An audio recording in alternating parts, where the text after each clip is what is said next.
What's going on? Mike Newman here with Inside Natural Bodybuilding at the conclusion of the 2012 Core Nutritionals IFPA Yorton Cup Pro World Championships. Everything's said and done.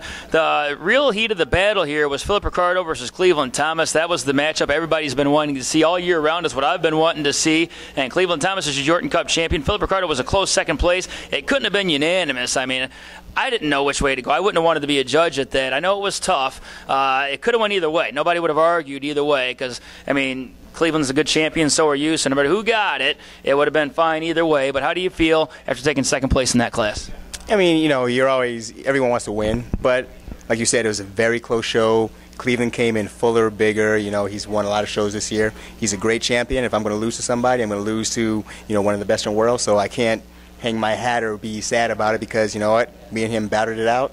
Great battle, and he got the nod, so it's all good. Yeah, exactly, and it just doesn't get any closer than what I seen with my own eyes in the front row. I mean, Cleveland versus Rico, I knew it was going to be between them two, and I think that was even Cleveland in the overall. I felt Cleveland had the overall win once he got the class win. I think the class win was a little bit tougher than the overall win, but nonetheless, I wasn't totally shocked, but I gave it to you if I was a judge. But then I wasn't watching with the judge's eyes either. I was watching through a camera lens. But nonetheless, you brought the conditioning. I thought you were more conditioned. You had a grainier look to you. Your skin was a little bit thinner. But nonetheless, now you got 2 weeks to Natural Olympia. Why do you think it is you took second place, and what improvements do you think you'll make in the next 2 weeks? Like I said, I think Cleveland may have been a little bit thicker, and the judges is a very subjective sport, so, maybe they liked his look of being a little bit thicker versus my striations or whatever. So, I mean, I can't really argue with the judges. I just know I came in the best I could, and I think, my plan originally anyway to going up against guys like Kyoshi and Justin Figueroa and Australians and, everybody at the Natural Olympia, I definitely want to come in bigger. So I'm definitely going to eat a little bit tonight, kind of enjoy some pizza and cheesecake and, enjoy kind of fill my body back out and then slowly diet back down. So I can come in a little bit heavier for that show and hopefully bring similar conditions. So, and hopefully that's going to be a formula that will help me do a little bit better in 2 weeks. Yeah, certainly a class act, Rico, and that's why you're my favorite out there because even though you took second place, it's not like you're disappointed about it or anything like that. What was going through your mind, though, when they called your name in second place? I knew it was going to be close. It's one of those things that, I'm a pretty religious person, a very religious person. I always, I prayed with Jason, thank God for everything he's given me. And I know that I did my best, but there's something in me that just kind of had a feeling of something may not, it always turn into your favor or work your way. And that's fine because, I've been very fortunate my whole entire career.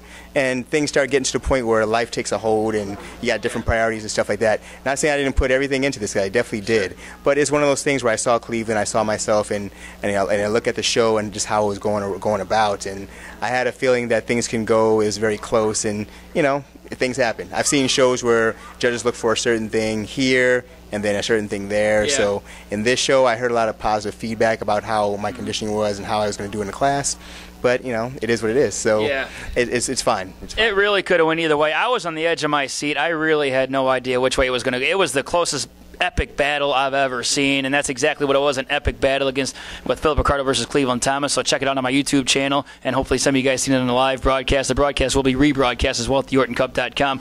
Now, so you got another show in 2 weeks against another one. When people think about the best in the world, they think of 3 names: Cleveland Thomas, Kyoshi Moody, Philip Ricardo Jr. Okay, and you've beaten both those guys before, so that's why they call it epic battle, because you never know who's going to win and who's going to overcome anybody. But you got Kyoshi Moody now in 2 weeks. Can you make really, in 2 weeks, how big of a change can you really make? Like I said, I think I can make some changes because with this diet, I tried something different. I really wanted to see how conditioned I could really come in because I look back at my 2007 Yorton Cup win as like the benchmark of my conditioning and shape for a show. Yeah. And I wanted to kind of duplicate that this show. And I think I came close. I have to look at video and pictures and all that.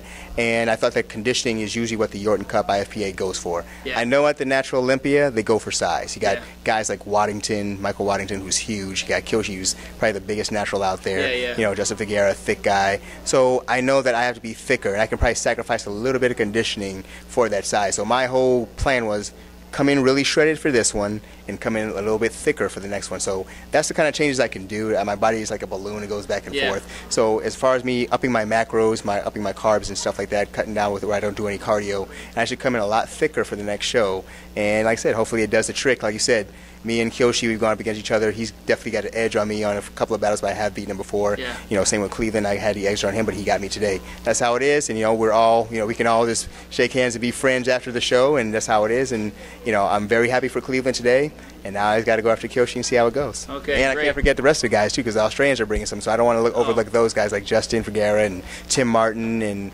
Romanitos. There's a whole bunch of guys coming out, so I just want to come in a little bit bigger and hopefully do better next time. Great, and that's why you're one of the best in the world. So 2 weeks at the PNBA INBA Natural Olympia. I'll be there. It's in Reno, Nevada. You're going to see Philip Ricardo Jr. versus Kyoshi Moody, Justin Figuera, Michael Waddington, a bunch of other Australians, and you never know. There might be somebody else that we don't even know who he is that's going to come out of the woodworks and be on display as well. So I'll keep you guys updated on how that goes. But here you have it, Philip Ricardo Jr., second place in the middleweight class at the 2012 IFPA Core Nutritionals Yorton Cup Pro World Championships. I'll keep you guys posted. Thanks, Rico.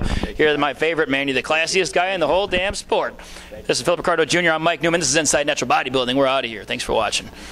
All right.